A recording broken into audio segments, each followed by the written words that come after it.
বন্ধুরা, তেলের মধ্যে দিয়ে দাও 1 কাপ চিনি আর বানিয়ে ফেলো এই অসাধারণ স্বাদের রেসিপিটি। এটা তোমরা বাড়িতে যে কোনো অতিথিরা আসলে তাদেরকেও পরিবেশন করতে পারো। এটা বানানোর জন্য এখানে আমি একটা কাপ নিয়ে নিয়েছি। কাপের মধ্যে নিয়ে নিলাম 1 কাপ পরিমাণ সুজি। সুজিটা আমি একটা বাটির মধ্যে নিয়ে নিলাম। এখন যেই কাপ দিয়ে সুজি নিয়েছি সেই একই কাপ দিয়ে দুধ নিয়ে নিলাম। এখানে দুধ নিয়ে নিচ্ছি 2 কাপ পরিমাণ। দুধ আর সুজিটা ভালো করে মিশিয়ে নিচ্ছি। বন্ধুরা, 1 কাপ সুজিতে এখানে 2 কাপ পরিমাণ দুধ ব্যবহার করতে হবে। এরপর এই সুজির মিশ্রণটা ঢাকা দিয়ে 10 মিনিটের মতো রেখে দেব। এখন 5 মিনিট পর সুজির মিশ্রণটা একবার খুলে এটাকে একটু নাড়াচাড়া করে দিতে হবে। সুজির মিশ্রণটা অনেকটাই ভিজে গেছে। এরপর এটা ঢাকা দিয়ে রেখে দেব আরও 5 মিনিট। এখানে আমি এই রেসিপিটায় ব্যবহার করার জন্য কিছুটা কাজু নিয়েছি, কিছুটা চেরি নিয়েছি আর কিছুটা পেস্তা গুঁড়ো করে নিয়েছি। তবে বন্ধুরা, এখানে নিজেদের পছন্দ মতো যে কোনো ড্রাই ফ্রুটস ব্যবহার করা যাবে। রেসিপিটি তৈরি করার জন্য এখানে একটা কড়াইয়ের মধ্যে 1 চামচ পরিমাণ সাদা তেল নিয়ে নিলাম। আর এই সাদা তেলের সঙ্গে মিশিয়ে নিচ্ছি 1 চামচ পরিমাণ গাওয়া ঘি। এখানে আমি রেসিপিটা তেল আর ঘি একসঙ্গে মিশিয়ে তৈরি করব। তবে বন্ধুরা, এই রেসিপিটা পুরোটাই গাওয়া ঘি অথবা পুরোটাই সাদা তেল দিয়ে তৈরি করা যাবে।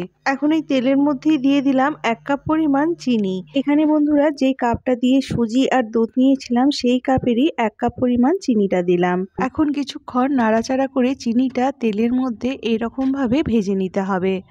বন্ধুরা, তোমরা যদি এখানে একটু বেশি মিষ্টি খাও তাহলে 1.5 কাপ পরিমাণ চিনি ব্যবহার করতে পারবে। বন্ধুরা, এই সময় আঁচটা কিন্তু একদম কম করে রাখতে হবে। আঁচটা বাড়িয়ে দিলে চিনিটা পুড়ে গিয়ে রেসিপিটা খারাপ হয়ে যেতে পারে। কম আঁচে এটা 3 থেকে 4 মিনিটের মতো এভাবে নাড়াচাড়া করলে দেখবে চিনিটা এইভাবে গলতে শুরু করেছে। চিনিটা দেখো এখানে পুরোটা গলে গেছে। এখন এটা আস্তে আস্তে রঙটা পাল্টাতে শুরু করবে। রঙটা যখন একেবারে পাল্টে যাবে তখন কিন্তু বন্ধুরা গ্যাসের ফ্লেমটা বন্ধ করে দিতে হবে। এখানে দেখো বন্ধুরা, চিনিটা একেবারে গলে গেছে আর চিনিটার রঙটাও হলদে হতে শুরু করেছে।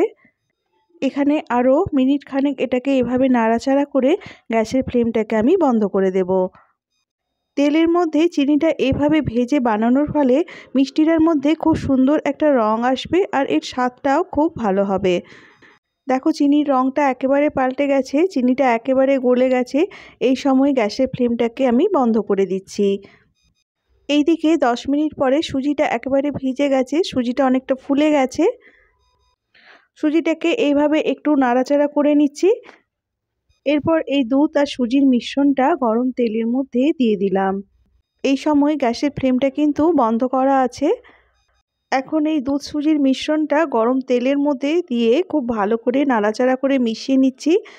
তেল আর চিনির মিশ্রণটা এখানে ভীষণ গরম আছে। এটা সুজির সঙ্গে এইভাবে নাড়াচাড়া করলে কিছুক্ষণের মধ্যে এটা গলতে শুরু করবে। কিছুক্ষণ এটা মিশিয়ে নেওয়ার পর গ্যাসের ফ্লেমটা অন করে দেব। এইভাবে মেশাতে মেশাতে 2-3 মিনিটের মধ্যে দেখবে সুজির রঙটা পাল্টাতে শুরু করেছে আর ক্যারামেলটাও সুজির সঙ্গে মিশে এসেছে। তবে এই পুরো প্রসেসটায় কম আঁচে করতে হবে। এইভাবে 3-4 মিনিট এটা রান্না করার পর যখন চিনিটা একেবারেই গলে যাবে আর সুজিটা অনেকটা ঘন হয়ে যাবে তখন এর মধ্যে কিছুটা ড্রাই ফ্রুটস দিয়ে দিলাম। আমি এখানে বাদাম কুচি ব্যবহার করেছি। তবে বন্ধুরা, এখানে নিজেদের পছন্দ মতো যে কোনো ড্রাই ফ্রুটস বা নারকেল কুচি ব্যবহার করা যাবে। বাদাম কুচিটা সুজির সঙ্গে ভালো করে মিশিয়ে নিয়ে এর মধ্যে দিয়ে দিচ্ছি এলাচের গুঁড়ো। এখানে আমি কয়েকটা এলাচের দানা চিনির সঙ্গে ভালো করে গুঁড়ো করে সুজিটার মধ্যে দিয়ে দিয়েছি। কিছুক্ষণ রান্না করার পর দেখবে সুজিটা কড়াই থেকে এইভাবে উঠে চলে আসছে। এইভাবে সুজিটাকে আরও 2 থেকে 3 মিনিটের মতো রান্না করে নিতে হবে যাতে সুজির থেকে তেলটা বেরিয়ে আসে। বন্ধুরা, আমার চ্যানেলের রেসিপিগুলো যদি ভালো লাগে তাহলে প্লিজ চ্যানেলটা সাবস্ক্রাইব করে নিও আর নোটিফিকেশনের অল বাটনটা অন করে দিও। তাহলে কোনো নতুন রেসিপি দিলে তোমাদের কাছে নোটিফিকেশান পৌঁছে যাবে। সুজিটা দেখো এখানে খুব আঠালো হয়ে গেছে, কড়াই থেকে উঠে চলে আসছে। এরপর গ্যাসটাকে বন্ধ করে দেব।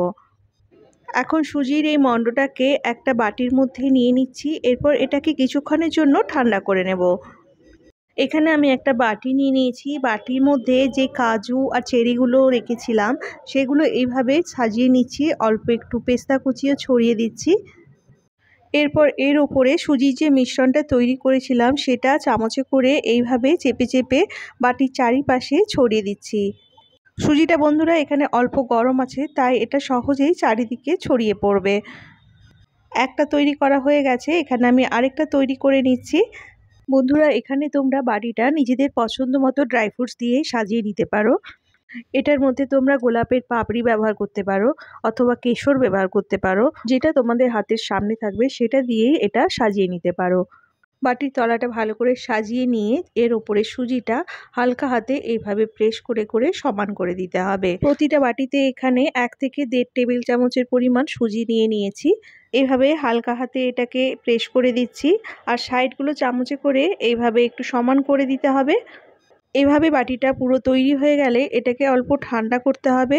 এরপর বাটিটাকে একটা প্লেটের ওপর এইভাবে উল্টে দিতে হবে। বাটিটা উল্টে অল্প একটু চাপড়ে দিলেই দেখবে এগুলো সহজেই বেরিয়ে চলে আসছে। আর যদি বেরিয়ে না আসে তাহলে যে কোনো একটা চামচের পেছন দিকটা দিয়ে এটার সাইডটা এইভাবে একটু খুলে নিতে হবে। এরপর বাটিটা এভাবে উল্টে দিলেই দেখবে হালুয়াটা বেরিয়ে আসছে। আর বন্ধুরা এই হালুয়াটার আরেকটা নাম হলো মাখন্ডি হালুয়া। মাখন্ডি হালুয়ার স্বাদ কিন্তু ভীষণ ভালো হয়। বন্ধুরা তোমরা একবার বাড়িতে বানিয়ে এটা খেও, আশা করি তোমাদের সকলের এটা খুব ভালো লাগবে। এখানে আমি একটু কেটে দেখিয়ে দিচ্ছি, দেখো এটা কি সুন্দর দেখতে হয়েছে। বন্ধুরা এটা বানানোর সময় শুধু খেয়াল রাখবে চিনিটা যেন পুড়ে না যায়। চিনিটা যখন লালচে হতে শুরু করবে তখন গ্যাসটা বন্ধ করে দেবে। রেসিপিটি ভালো লাগলে ভিডিওটায় প্লিজ একটা লাইক করে দিও। চলে আসবো আবার একটা নতুন রেসিপি নিয়ে। আজ তাহলে আসি, টাটা।